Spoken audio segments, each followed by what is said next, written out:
The pyramids of Giza remain the only surviving wonder of the ancient world. While the Hanging Gardens of Babylon have vanished without a trace and the Temple of Artemis at Ephesus lies in ruins, the pyramids still rise from the desert with the same awe-inspiring presence they held when they were first constructed over 4,500 years ago. Of the 3 pyramids built by successive rulers of Egypt's 4th dynasty, it is the oldest and largest that commands the most attention, and rightfully so. This colossal structure is composed of around 2.3 million stone blocks, each weighing over a ton on average, and spans a base of 13 acres. A simple estimate shows that placing each block would have required the workers to position one every 2 minutes during a 10-hour workday, year-round, for the entirety of Khufu's 20-year reign. When completed, the pyramid stood at an incredible 481 feet tall, a record it held as the world's tallest structure for 44 centuries. What's even more astonishing than its size is its precision. The Great Pyramid is aligned almost perfectly with true north, deviating by a mere 1/20th of a degree. Its engineering continues to baffle and impress experts and enthusiasts alike, sparking a wide range of theories about how it was built and why. Some suggest the blocks were formed using ancient concrete, others propose more far-fetched ideas, such as them being levitated by sound. Various speculative theories even involve mythical civilizations like Atlantis or alien intervention. Yet the real explanation may be even more remarkable. The Great Pyramid wasn't the work of otherworldly beings, but the result of an extraordinary human endeavor. This bold expression of royal authority deeply influenced the evolution of ancient Egyptian society. To understand its roots, we must look back to the era preceding Khufu's reign, during the rule of his father. The Egyptian fascination with massive stone structures can be traced back to prehistoric ceremonial sites such as Nabha Playa. The construction of grand monuments began to take shape under King Khafre at the close of the 2nd dynasty. The first pyramid appeared under his successor, Djedefra, at the start of the 3rd dynasty. However, it was during the reign of Sneferu, the first king of the 4th dynasty and Khufu's father, that the true geometric pyramid came into being. This was more than an architectural breakthrough.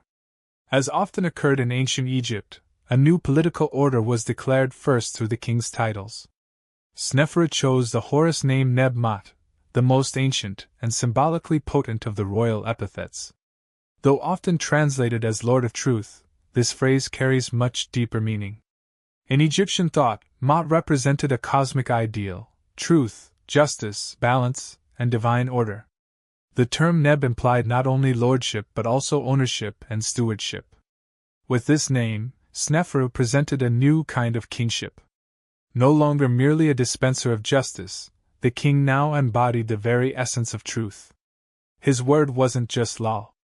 This was no ordinary authority, it bordered on the divine. That, in fact, was the intention. To emphasize his message, Sneferu assumed a new royal title, Nedjer-Nefer, which translates to the perfect God. But did his people truly see him that way? Throughout history, autocrats and despots have adopted grandiose titles often more reflective of propaganda than genuine admiration. These titles tend to serve as tools of control rather than signs of sincere devotion. Yet when it comes to ancient Egypt, scholars are often hesitant to apply such a critical lens. Some experts have claimed that popular support for the system was authentic and widespread, noting the apparent absence of coercive enforcement tools like police. Unless Egypt under the 4th dynasty was an unprecedented utopia, such a rosy interpretation seems doubtful. When a ruler is declared the perfect God, resistance becomes more than risky. And when that same ruler controls the historical narrative, it's no wonder there are no recorded accounts of suppression or violence. Still, archaeology tells a more complex story. During the first 3 dynasties, Egyptian society retained many features of its prehistoric roots. Pottery, stone vessels, and even statues followed pre-dynastic designs. Regional power centers remained largely unchanged, rooted in places like Inerti, Nekheb, Tchini, Nut, and Nekhen. Society outside the royal court also appeared to remain traditional, structured around extended families, local communities, and possibly tribal affiliations. this traditional framework began to shift dramatically with the start of the Fourth Dynasty. The royal court introduced new styles of ceramics and sculpture, produced in state-controlled workshops. The government established new urban centers, displacing older ones. These changes suggest a coordinated state initiative aimed at reducing regional independence and replacing it with total reliance on centralized authority. Even in matters of death and burial, the king's influence extended far and wide. Those who held any position in the government machinery now sought to be buried near the king's monumental tomb, in a cemetery established and dominated by his massive funerary complex, rather than in their ancestral burial grounds steeped in local heritage. The earliest of these new cemeteries was constructed at Midam, a remote location at the entrance to the Fayum region. The decision to build there was intentional. By rejecting the traditional royal necropolises at Abydos and Saqqara, Sneferu was also symbolically distancing himself from his predecessors. This era was intentionally progressive, aiming to establish authority through merit rather than lineage. To reflect this new age, a dramatic architectural statement was needed.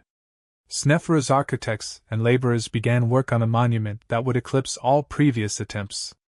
Though it maintained the basic concept of Nedriket's step pyramid, the Midam pyramid was significantly more ambitious, featuring 8 enormous steps compared to Nedriket's 6 and reaching a height 1.5 times greater than its predecessor. Departing further from tradition, Sneferu abandoned the cluster of buildings that typically surrounded a step pyramid. Instead, he introduced a linear design, aligning structures along a single axis. This pathway extended eastward from the pyramid, past a small temple and along a stone causeway to a valley temple at the edge of cultivated land. The orientation of this layout was no coincidence. It mirrored the sun's journey across the sky, rising in the east and setting in the west. As the perfect god, Sneferu was publicly linking himself to the sun god, the highest deity and giver of life, asserting a divine legitimacy that placed his rule beyond question. Yet even this ambitious achievement was not enough to satisfy Sneferu's boundless aspirations. Around 10 years into his reign, with the Midam pyramid nearly finished, the king launched an even more daring endeavor. He selected a new, untouched site at the southern edge of the Memphis necropolis. Perhaps intentionally, this location lay within view of Nedriket's step pyramid, but Sneferu's vision was to create a monument that would mark a clear break from the past. His goal was not simply to build a bigger pyramid, but to construct Egypt's first true, geometrically shaped pyramid. The symbolic allusions to the sun found at Midam were now made explicit. The new pyramid would represent a solid beam of sunlight carved in stone. Even its name, appearance, used the same term the Egyptians employed for the sunrise. This was more than architecture. Construction began on an expansive 8.5-acre site, and plans were drawn for the most majestic pyramid to date, with sides angled steeply at 60 degrees and a proposed height approaching 500 feet. Accompanying this grand pyramid were a smaller one for the king's ka, a modest chapel, a long stone causeway, and a valley temple intended for the performance of royal funerary rites. All of these elements were conceived as part of one unified plan. To support such a colossal endeavor, an immense administrative operation was necessary. Records from the Palermo stone dated to the 14th year of Sneferu's reign detailed the establishment of 35 royal estates, complete with labor forces, along with 122 cattle farms.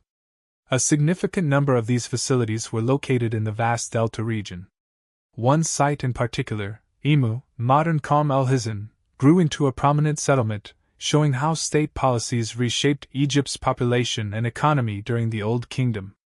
Despite the impressive scale of livestock management at Emu, the local residents did not share in its bounty. Archaeological evidence shows that beef and other cattle products were rare in their diet, indicating that most of the livestock was diverted directly to the royal court and associated temples near Memphis. Even the grain cultivated there seems to have been prioritized for feeding the cattle, not the people tending them. This starkly illustrates the self-serving nature of Egypt's monarchy. Rather than an enlightened form of rule, this was autocracy in its purest form. While the fertile lowlands of the Delta were ideal for raising cattle, the royal estates in Upper Egypt focused on producing grains, especially barley. The climate and the Nile's seasonal flooding made the region perfect for agriculture. As the floodwaters receded in early autumn, farmers would sow seeds across the freshly irrigated and nutrient-rich land. Crops germinated quickly during the cool winter months, and as summer arrived, the grain ripened, ready to be harvested before the next inundation began. These favorable conditions made it relatively easy to produce more than was needed, and the state was quick to claim a large portion of this surplus through taxation to support its vast projects. The results of this economic system are vividly illustrated in reliefs from the Dashur Valley Temple. Along the temple walls, rows of female figures are shown carrying offerings for the king's mortuary cult. Through this visual narrative, Snefru broadcast a clear message: his pyramid was not just a royal project, but a national one. Every corner of Egypt was involved. While Snefru could command his people and their resources, he remained powerless against the forces of nature. As construction of his grand pyramid at Dashur reached its midpoint, geological issues unexpectedly arose. Cracks began forming in the outer casing. The sandy and shale-rich soil lacked the strength to bear the pyramid's immense weight, causing the foundation to begin settling unevenly. In a rushed attempt to stabilize the project, additional stone was added around the base to flatten the slope from its original angle to 54 degrees. But the damage was already done. Fissures spread through the internal chambers and corridors. The builders tried numerous solutions, including applying plaster, reinforcing with new stone linings, and even supporting ceilings with imported timber. Eventually, the architectural team, desperate to salvage both the monument and their reputations, made a drastic change. They modified the design halfway through construction, reducing the angle further to 43 degrees. Smaller stones were used for the upper portion, and unlike the earlier inward-sloping courses that had added structural stress, the new blocks were laid horizontally to distribute the weight more evenly. The result was a completed, but visibly compromised structure. Though it reached a height of 346 feet, the now infamous bent pyramid failed to meet the lofty ideals of an eternal tomb for a divine ruler. Defeated and demoralized, Snefru's team was left with no choice. Although the bent pyramid was no longer viable as a royal tomb, it still had to be finished. Leaving it incomplete would have been an unacceptable failure. As work on it continued, plans were simultaneously set in motion for a third, even more ambitious pyramid. This time, lessons from earlier missteps were fully applied. The new site was selected for its stable geological foundation. From the start, the slope was limited to 43 degrees, and all stones were laid in horizontal courses to prevent internal stress. With time running short, the state mobilized a massive workforce and resources on an unprecedented scale.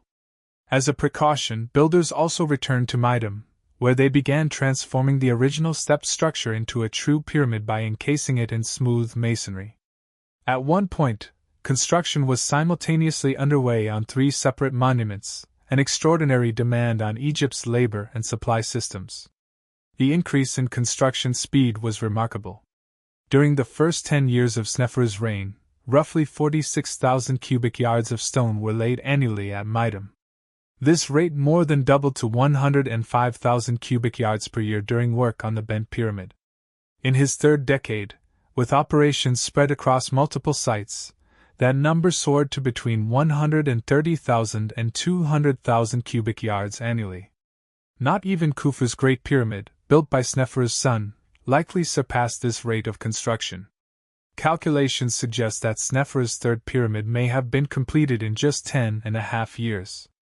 The increasing difficulty of lifting stones higher as the structure rose was offset by the decreasing volume of stone required near the top. The first 11 of the 157 total stone courses accounted for 20% of the pyramid's volume.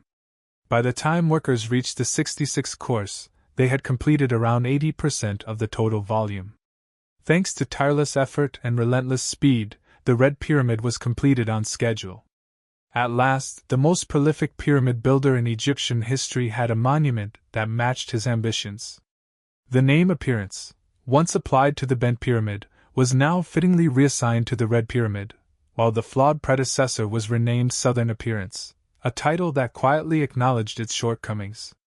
The Red Pyramid's elegance was not limited to its exterior. Its interior featured a refined architectural design, with gracefully corbelled ceilings creating vaulted, pyramid-like chambers that mirrored the monument's outer form. While 2 rooms were constructed at ground level, a third was situated higher within the structure. In death, as in life, the king was to be lifted above the ordinary world, placed closer to the heavens than to the earth.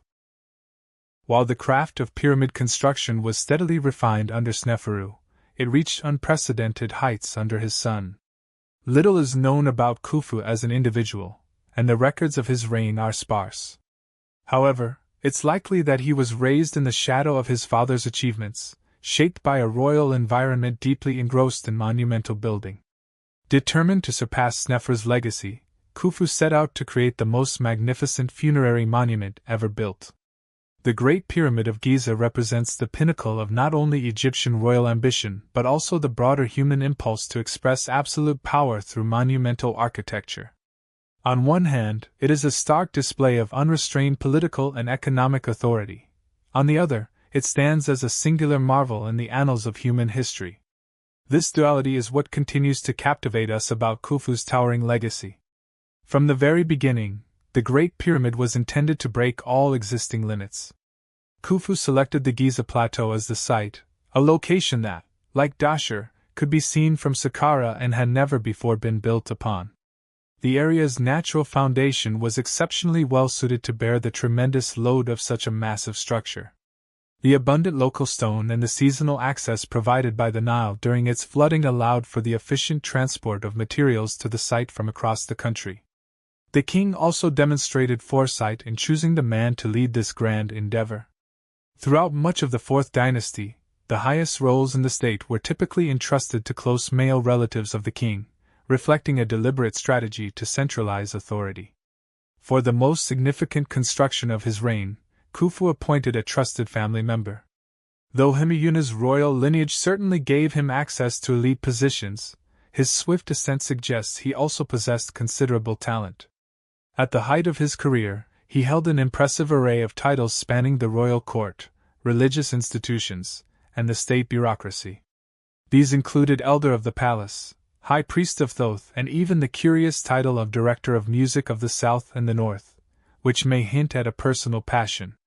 Yet, his most consequential responsibilities were administrative. He served as overseer of royal scribes, effectively the head of the civil service, and as overseer of all royal construction projects. Among all of Khufu's architectural ventures, none rivaled the importance of the Great Pyramid. Himiyuna managed the entire undertaking, from organizing supplies and labor to extracting and transporting stone, from constructing the ramps to coordinating the engineers, designers, and site supervisors.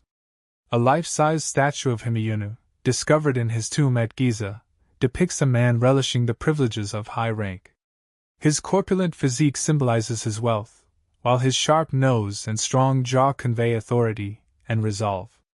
Despite his elite background, such confidence and determination would have been essential as he stood on the vast plateau at the beginning of his uncle's reign, preparing to face one of the most formidable challenges in the history of architecture. The initial phase in constructing a pyramid was preparing and laying out the site. The remarkable alignment of the Great Pyramid with the cardinal directions suggests that the builders relied on stellar observations to establish true north, as solar-based methods lack the required precision. Although the exact process remains unknown, it likely involved observing a pair of stars that circled the celestial North Pole. When the stars aligned vertically, they would provide an accurate directional reference.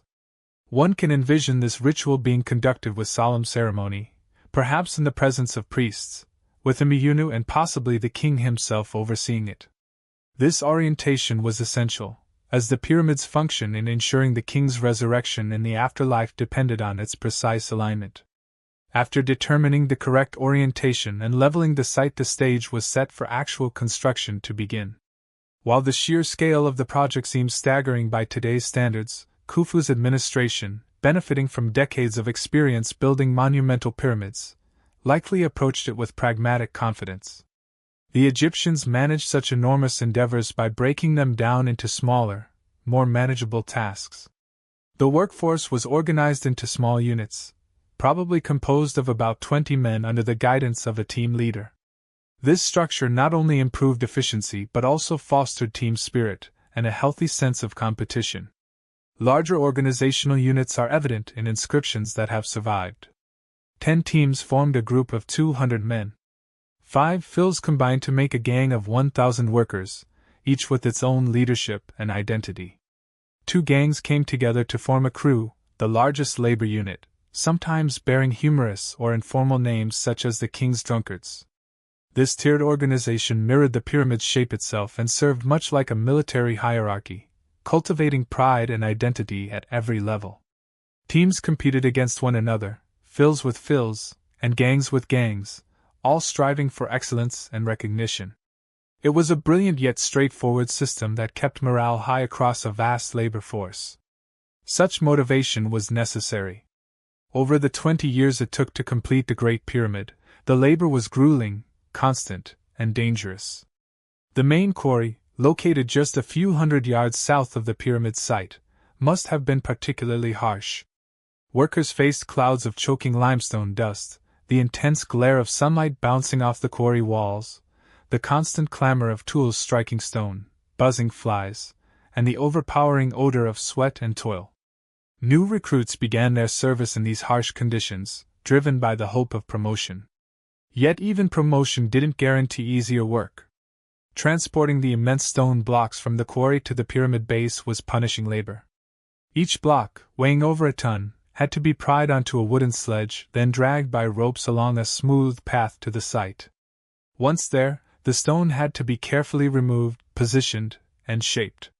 The pace of this relentless task was staggering. Despite the colossal scale of Khufu's pyramid, it remains fundamentally a human accomplishment, entirely within the capabilities of ancient Egyptian society. Modern calculations and hands-on experiments suggest that only 2 labor crews would have been needed to quarry, transport, and position the more than 2 million stone blocks that make up the monument.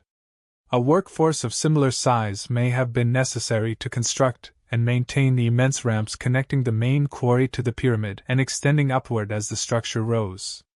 Supporting this massive operation was another group of workers engaged in essential behind-the-scenes roles: carpenters who crafted the wooden sledges for moving stone, water carriers who wetted the tracks to ease transportation, potters who made water jars and everyday kitchenware, metalworkers who forged and repaired copper tools, and a team of bakers, brewers, and cooks to feed the entire workforce.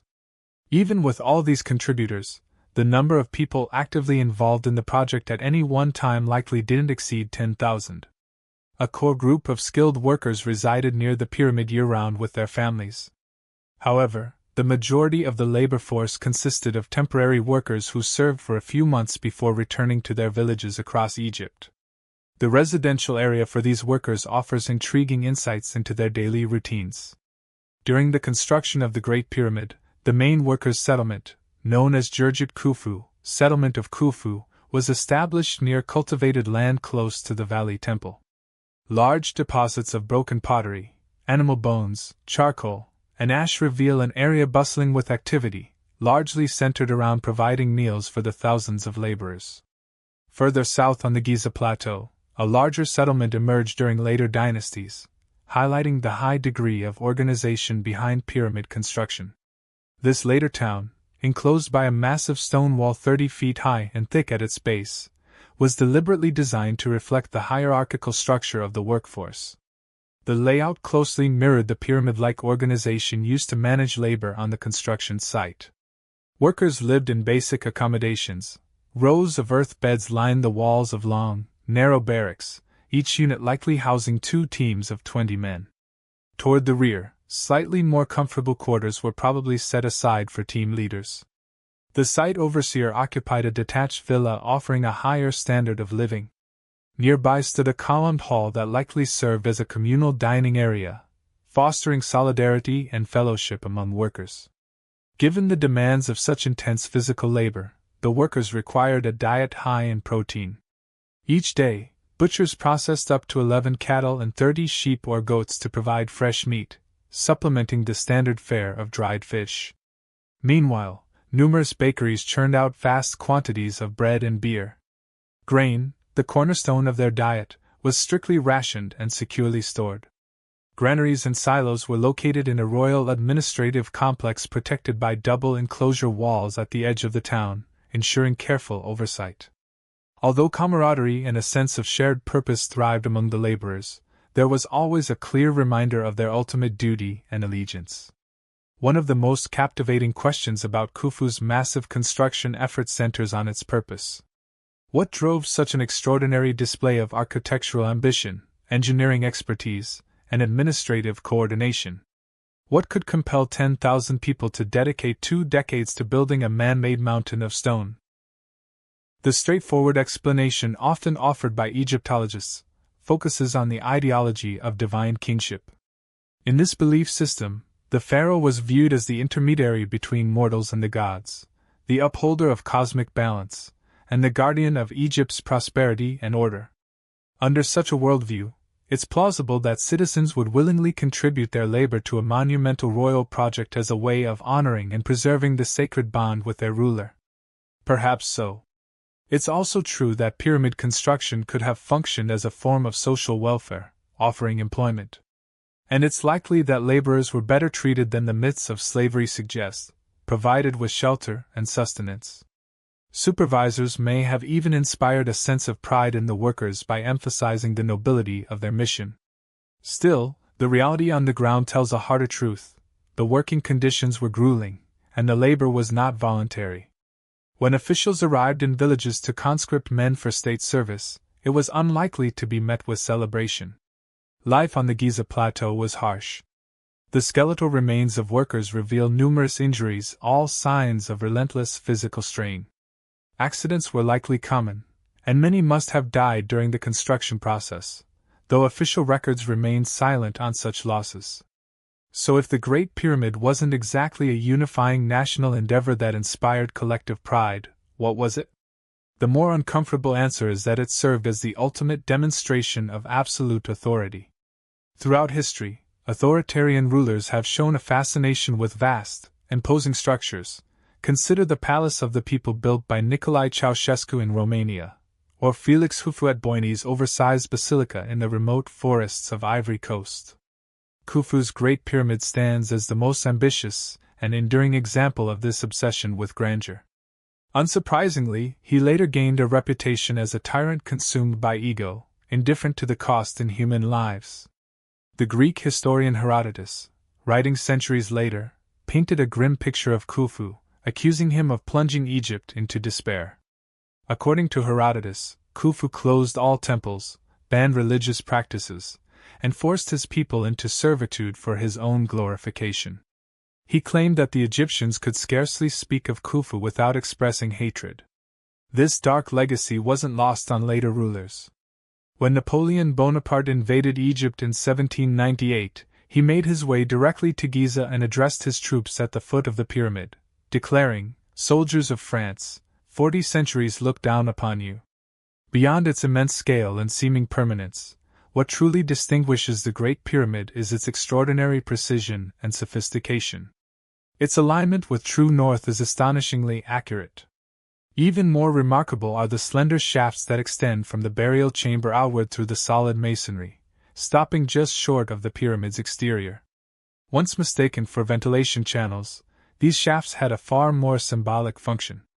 They were aligned with key stars: Sirius, a star in the Orion constellation, and 2 circumpolar stars near the celestial North Pole. The Egyptians were expert astronomers, and stars played a central role in state religion, particularly in beliefs about the pharaoh's afterlife. The circumpolar stars, which never set and are always visible, symbolized eternal life and were seen as the perfect metaphor for the king's everlasting existence. In this cosmic vision, the Great Pyramid was more than a tomb. The pyramids of Giza serve as a fitting representation of ancient Egyptian society during the 4th dynasty. Just as the tombs of courtiers and laborers were built around the pharaoh's own funerary complex, the nation as a whole reflected a similar reliance on royal authority. Members of the elite often portrayed themselves as humble scribes, highlighting their loyalty and service to the king. Inscriptions found on tomb walls further echoed this culture of devotion and submission. It is not by chance that one of the most enduring funerary formulae in ancient Egypt first emerged during this period. Inscribed in tomb chapels, on offering tables, and later on coffins, it conveyed the belief that all offerings and sustenance for the deceased and their funerary cult stemmed from the generosity of the king. This concept was encapsulated in the phrase, an offering which the king gives. The growing reverence for the monarch was also reflected in personal names, where the names of gods were increasingly replaced by those of reigning pharaohs. Children with names like Khufu might have grown up with little distinction between the king and the sun god. The design of royal mortuary temples, modeled deliberately on the shrines of deities, further blurred the line between divine and royal. This transformation in the relationship between ruler and subjects marked a significant elevation of the monarchy, seen not only in Giza but across even the most distant territories of Egypt. Inscriptions found in the harsh mountains of Sinai in the northeast and on isolated rock formations in the southwestern desert provide evidence of state-sponsored expeditions launched by Khufu and his successors. These missions aimed to retrieve valuable stones for the royal workshops, where they would be crafted into statues, jewelry, and other luxurious items that reinforced the king's authority and magnificence.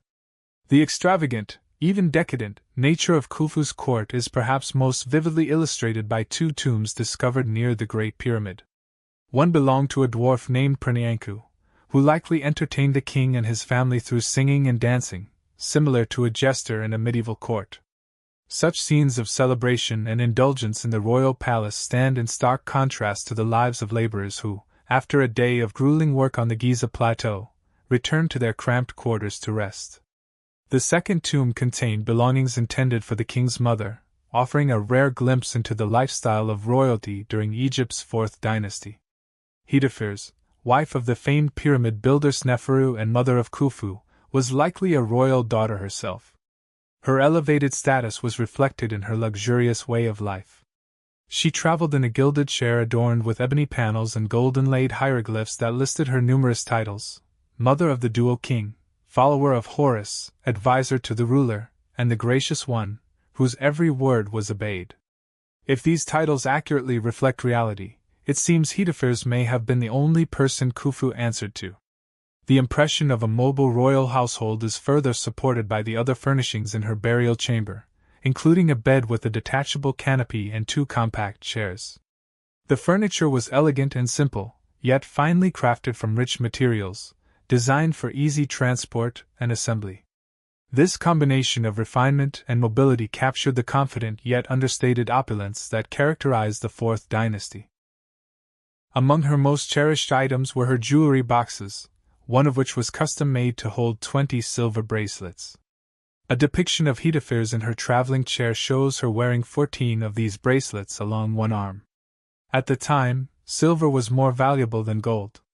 The bracelets were further embellished with turquoise, lapis lazuli, and carnelian, presenting a dazzling image of a queen whose appearance matched her royal status as the mother of a powerful king. Even Khufu, however, could not escape death. Around 2525 BC, he passed away and was laid to rest in his monumental pyramid at Giza. His funeral was conducted by his son and successor, Djedefra. Unlike his father, Djedefra did not continue the tradition of building massive monuments.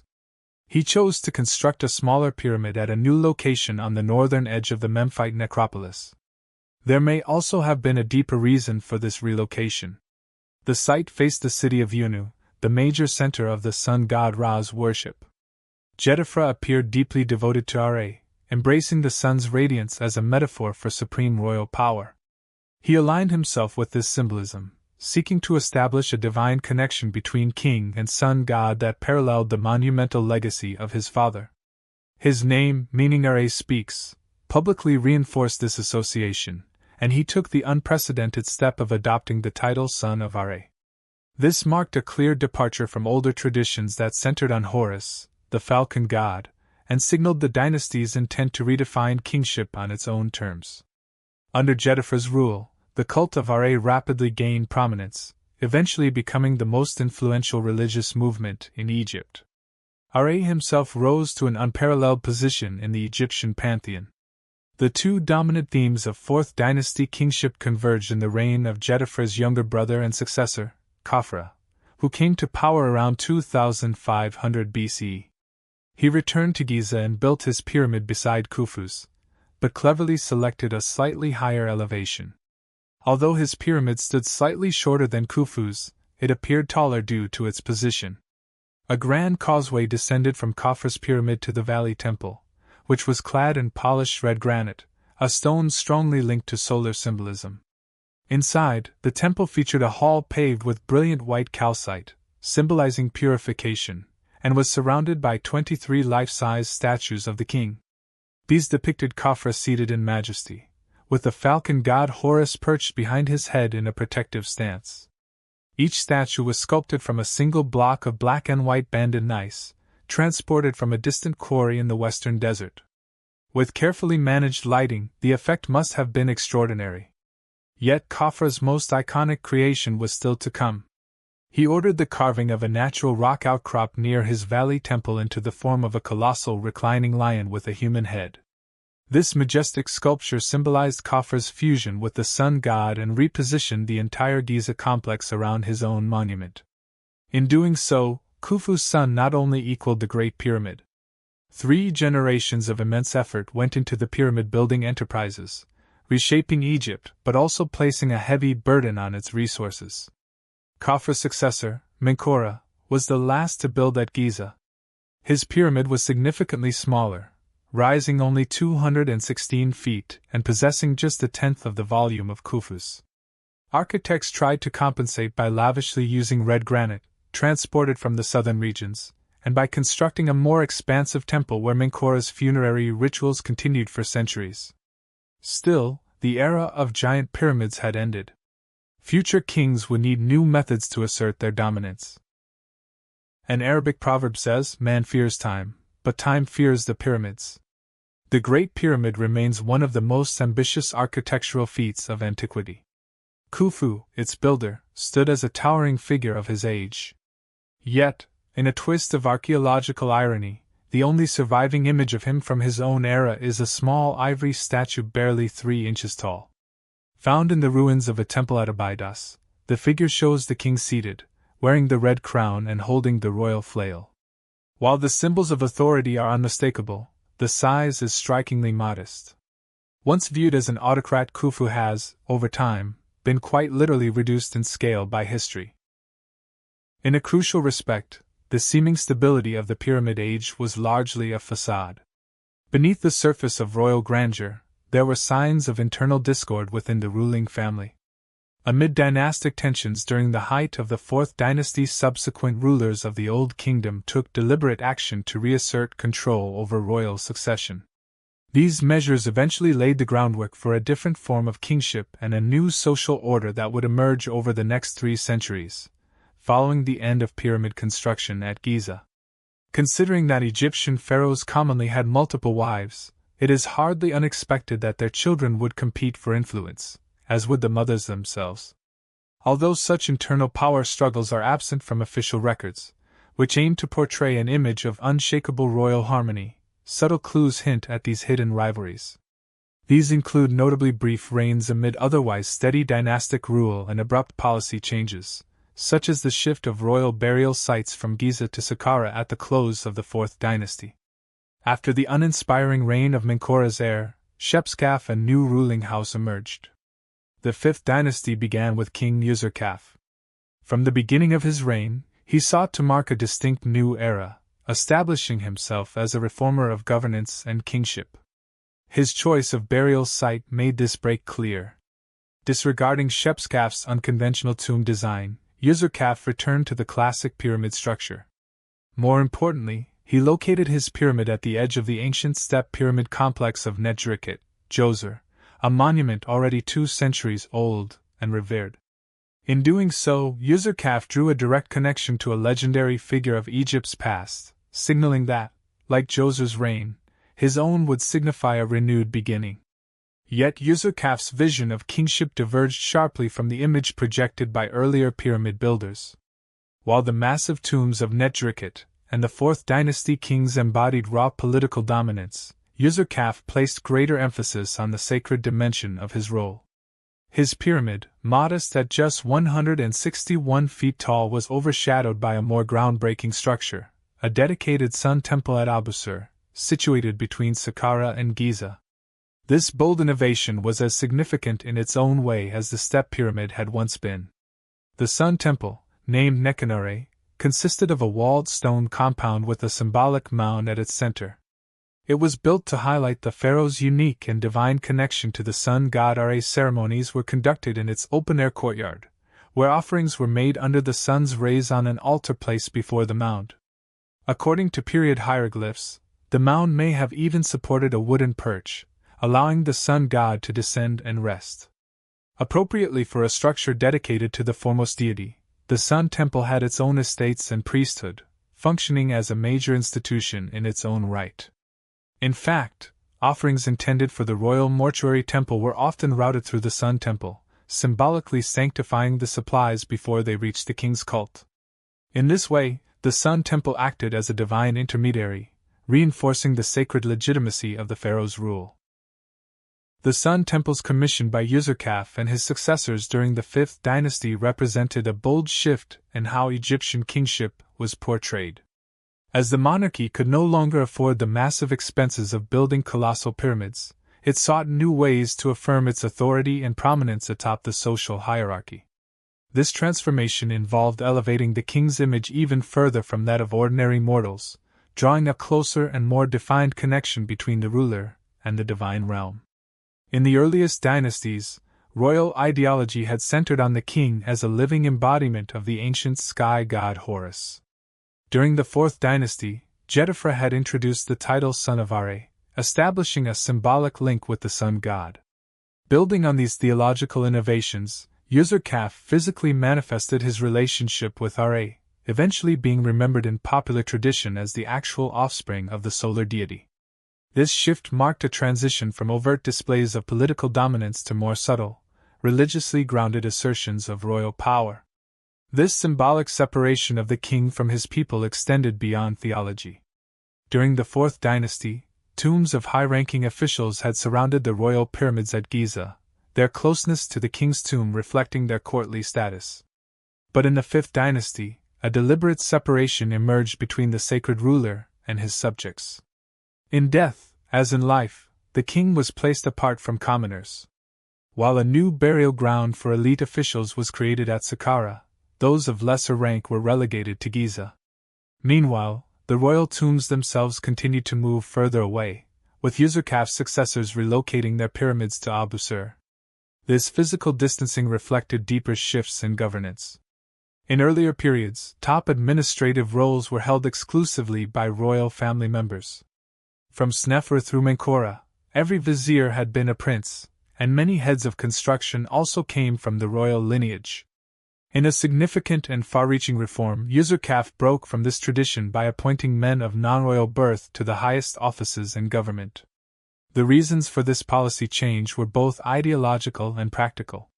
It elevated the royal family above the mundane tasks of administration, preserving their divine aura. Just as importantly, by transferring political authority away from royal princes, Userkaf aimed to reduce the internal disputes that had previously undermined the monarchy's stability.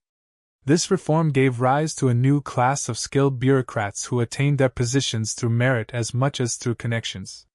As the administration evolved to accommodate greater specialization, these professionals assumed responsibilities once handled by princes.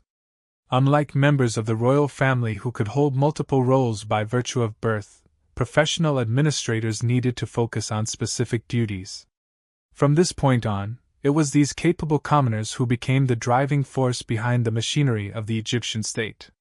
Lacking inherited status, they had to prove themselves through performance and dedication. The emergence of a professional civil service drawn largely from the common population, along with the creation of a new necropolis where these officials could build their own tombs free from the shadow of the king's pyramid, marked a turning point in Egyptian history. These developments paved the way for the defining funerary monuments of the later Old Kingdom. For the first time, history grants us a detailed glimpse into the lives of those who served the king, revealing a world that was, in many ways, as complex and intriguing as that of the monarchy itself. Above all else, the private tombs constructed during the 5th and 6th dynasties stand as remarkable achievements of artistic expression. The refinement seen in their painted reliefs reflects the mastery of Egyptian artisans, honed through generations of work in the royal necropolises of Dashur and Giza. With greater space available for construction and a desire to outshine their peers, the senior officials of the later Old Kingdom approached the building and embellishment of their tombs with serious intent. Tomb building became a competitive pursuit, with officials often delaying the start of construction in hopes of receiving one final promotion.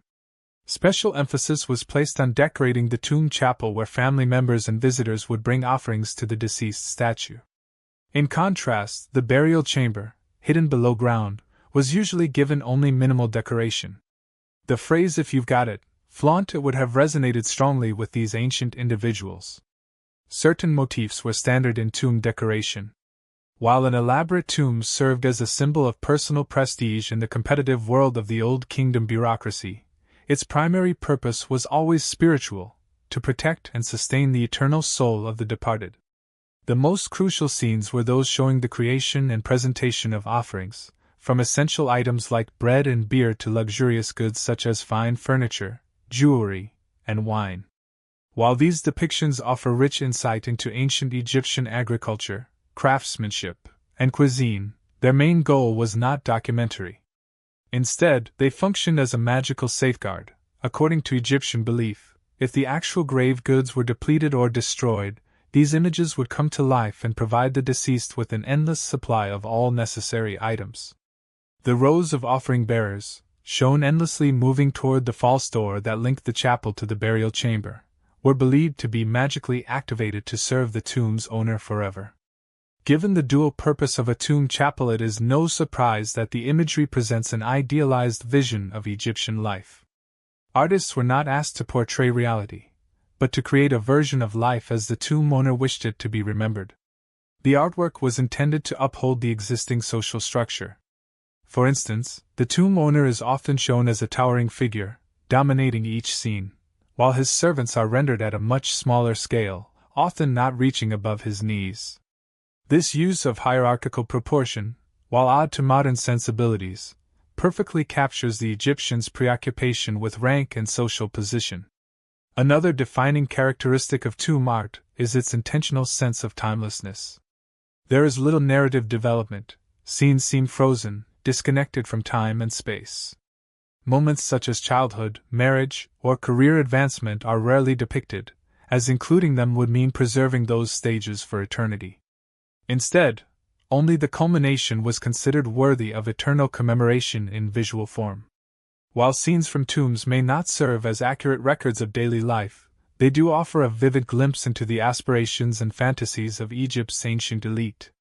The leisurely pursuits of the upper class are depicted in great detail. Merodach, a vizier from the early 6th dynasty, is portrayed painting and playing board games. In another depiction, his servants are seen preparing his bed with care, arranging the mattress, headrest, and canopy, before he reclines comfortably as his wife entertains him with harp music. On the rare occasions he was required to engage in official duties, Merodach still traveled in luxury, carried in a shaded palanquin by attendants. These portrayals are, of course, far removed from the harsh conditions endured by the rural populace, both in ancient times and today. Though many high officials of the later Old Kingdom came from non-royal backgrounds, their success in climbing the administrative ladder often led them to distance themselves entirely from the general population, retreating into a world of comfort and privilege. On rare occasions, the grim realities of life outside their elite circles were acknowledged, but only to emphasize the power and authority of the official. In Merodach's tomb, for instance, his life of leisure is starkly contrasted with the harsh punishment inflicted on tax evaders under his jurisdiction. A village leader caught in debt might be forcibly brought to the local tax office, stripped and bound to a post, and flogged with wooden sticks while scribes documented the offense and the punishment. Outside the cloistered world of the elite, life was undeniably harsh and unforgiving. This divide is perhaps most evident in depictions of health. The elite had access to medical care, including doctors and dentists, and they are consistently represented in tomb art as being in excellent physical condition. In contrast, skeletal remains and occasional tomb images suggest that the lower classes suffered from a wide array of chronic illnesses. Many of these diseases, such as schistosomiasis, remain common in Egypt today. It caused symptoms such as blood in the urine and often led to anemia, contributing to poor health and early death. Tuberculosis was also widespread, frequently deforming the spine and exacerbated by relentless physical labor. Evidence of tumors has been found on skeletons from the Old Kingdom, and some tomb scenes may even depict hernia sufferers. But apart from adding visual variety to scenes of laborers at work, illness, disability, and suffering had no place in the idealized vision promoted by the ruling class. The impression left by these depictions is of a governing elite increasingly disconnected from the lives of ordinary Egyptians.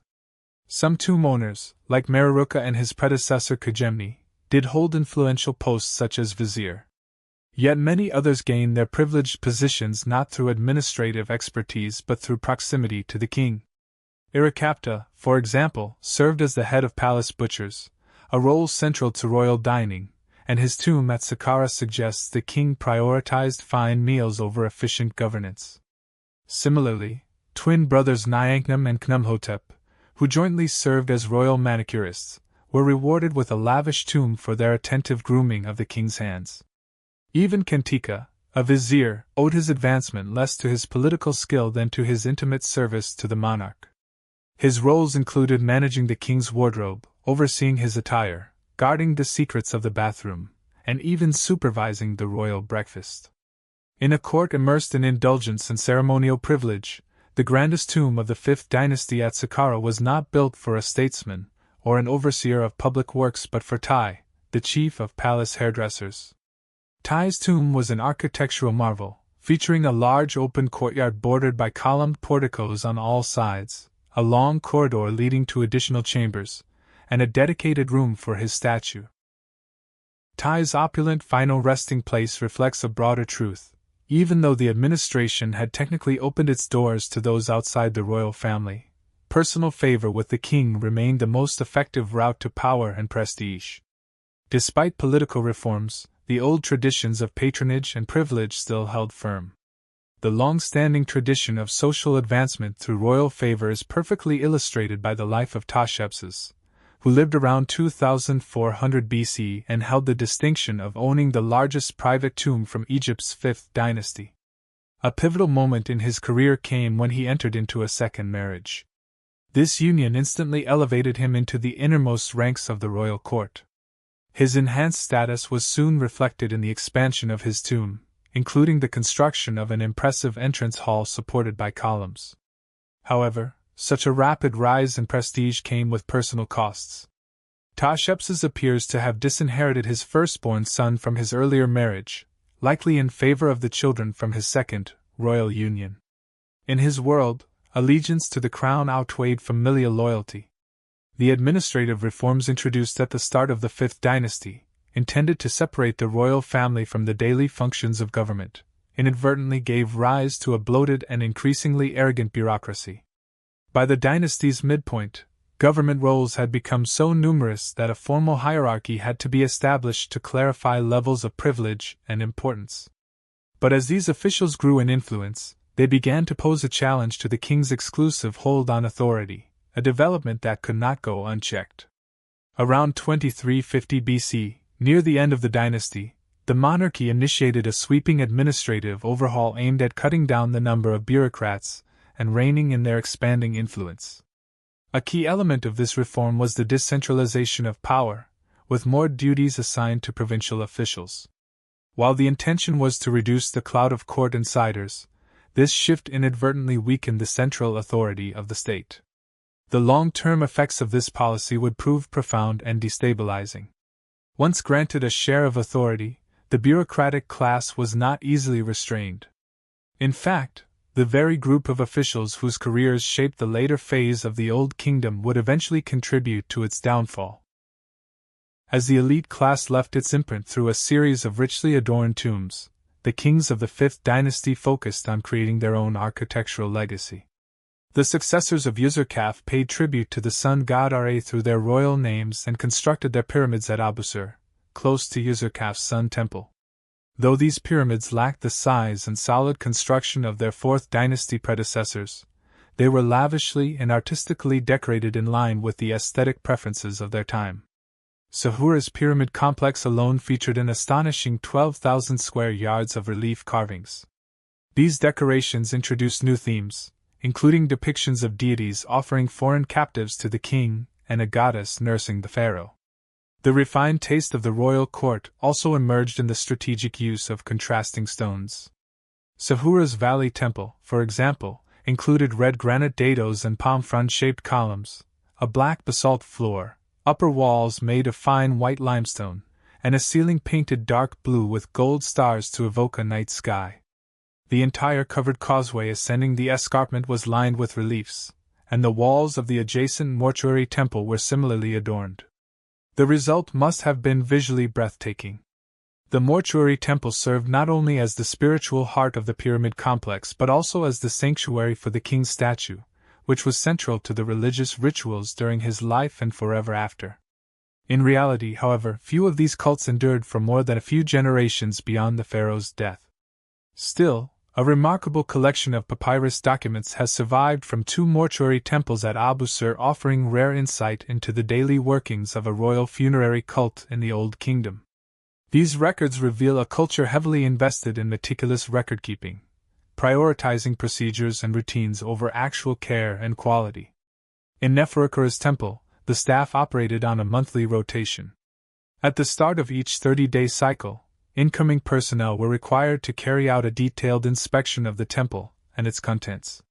The structure itself was assessed for damage, and every item of furniture or equipment was reviewed against a carefully organized inventory, categorized by material, form, and size. One such document listed items made from stone and flint. Under crystalline stone, in the subsection for white bowls, an inspector noted repairs to the rims, bases, and sides. A flint blade was recorded as missing chips due to being dropped, while a small silver offering table was found to be in poor condition. That these inspections occurred just 50 years after Neferukara's death illustrates how rapidly the temple's furnishings could deteriorate. Yet the emphasis appeared to lie more in the act of recording than in actual preservation. The process of monitoring was valued over maintenance, a classic example of a bureaucracy focused on appearances and routine rather than effectiveness and care, a dynamic familiar in many administratively burdened societies. Records of food and supply deliveries were kept with great care, yet even this diligence could not conceal deeper systemic shortcomings. At Neferukara's Sun Temple, 14 daily consignments of a special type of bread were scheduled. However, in one recorded year, no deliveries were made on the 1st, 2nd, 3rd, or 4th day of the month. Then, on the 5th day, 70 batches were delivered all at once. The following 6 days saw no deliveries at all, which appeared to have been disregarded entirely. In contrast, the next 11 days' shipments arrived punctually. Even in a society as rigidly organized as ancient Egypt, the regular transfer of essential provisions between royal institutions was not guaranteed. This inconsistency presents a striking contradiction to the image of Egypt as a flawlessly run, efficient civilization. It raises the possibility that the Old Kingdom's administrative system, despite its imposing monuments and apparent prosperity, may have been less stable than it appeared. For those willing to look critically, signs of eventual decline were already emerging. Unas, the final pharaoh of the 5th dynasty, seemed unconcerned with such issues. His focus lay in reimagining royal customs and enriching the ideological framework of kingship. Like Userkaf, he chose to construct his pyramid near the enclosure of Nedriket's step pyramid. But it wasn't just the location that marked Unas as a reformer. His most profound innovation lay beneath the surface, within the burial chambers themselves. Departing from the minimalist, undecorated interiors of earlier pyramids, Unas opted for an ornate design for his eternal dwelling. His coffin was coated in black, representing the fertile earth, while the ceiling of the burial chamber was painted dark blue, dotted with golden stars to reflect the night sky. The walls surrounding the sarcophagus were lined with white alabaster, grooved and painted to replicate a primitive shrine built from wooden frames and reed mats. The chamber was designed to serve as a symbolic representation of the universe. Most revolutionary of all was the inclusion of extensive text covering the walls of both the burial chamber and the anteroom. These texts are known today as the Pyramid Texts. They represent the earliest known collection of religious writings from ancient Egypt and the most substantial surviving body of inscriptions from the Old Kingdom. This diverse compilation of prayers, incantations, and hymns was intended to guide the king through the afterlife, helping him reach the realm of the eternal circumpolar stars. Some of these texts reflect a language and imagery so ancient they likely date back to the very beginnings of Egyptian civilization, while others were likely composed during Una's reign at the close of the 5th dynasty. Spells, prayers, and incantations likely played a central role in all royal funerals and mortuary rituals throughout Egyptian history. However, the decision to permanently inscribe these words on the interior walls of the king's tomb to serve him eternally was a new development introduced during the reign of Unas. These inscriptions were not placed randomly on any surface. Instead, their arrangement followed a deliberate and symbolic logic, reflecting the sacred layout of the pyramid itself. Texts associated with the underworld were primarily located in the burial chamber, while the antechamber represented the horizon. In this way, the inscriptions worked in harmony with the architecture to intensify the pyramid's magical purpose, to ensure Una's resurrection. Yet, the text conveyed more than just magical beliefs. Unas could anticipate a glorious rebirth not only because of spiritual rights but because he wielded absolute authority. In the theological worldview of his time, the king's divine right was backed by unmatched power. This bold concept is vividly illustrated in one of the most notorious passages of the pyramid texts. Known as the Cannibal Hymn, it delivers a disturbing image of royal dominance. A short excerpt reveals its stark tone. Unas is the one who eats men, who feeds on the gods. He consumes their magic, devours their spirits. The mighty ones are his breakfast. The lesser ones his dinner. The little ones his evening meal. The old among them he offers in sacrifice. The authors of Unas's funerary texts were making an unambiguous declaration. The king's supremacy stemmed from his ability to absorb the divine powers through an act of spiritual consumption. His path to eternal life was unstoppable. He embodied dominion over all forces, earthly or celestial. This harsh assertion of authority over the gods also hinted at the king's attitude toward his human subjects. Although few historical records survive from Unas's reign, and depictions of military conflict are scarce, one haunting sequence from the decorative reliefs along his pyramid's causeway suggests a chilling chapter of human suffering. These scenes, portraying famine in painful detail, resonate deeply with modern viewers familiar with similar images from humanitarian crises. In one scene, a frail man, close to death, is held upright by his gaunt wife and a concerned companion. In another, a starving woman resorts to eating lice from her own scalp. A young boy, his belly swollen from hunger, pleads for food. The depictions are agonizingly real, yet the individuals are anonymous. It is highly unlikely that these figures represented native Egyptians, given that funerary art was meant to project idealized perfection. The more plausible interpretation is that the starving people were desert-dwelling tribes, possibly the descendants of Egypt's earliest pastoral communities, who continued to survive in the barren lands flanking the Nile Valley. Their depiction served as a grim contrast to Egyptian prosperity and a stark warning to the king's subjects. Life outside the realm of Unas's rule was one of suffering and despair. Despite the spiritual sophistication and ceremonial grandeur of the 5th dynasty, the authoritarian model of kingship never truly vanished.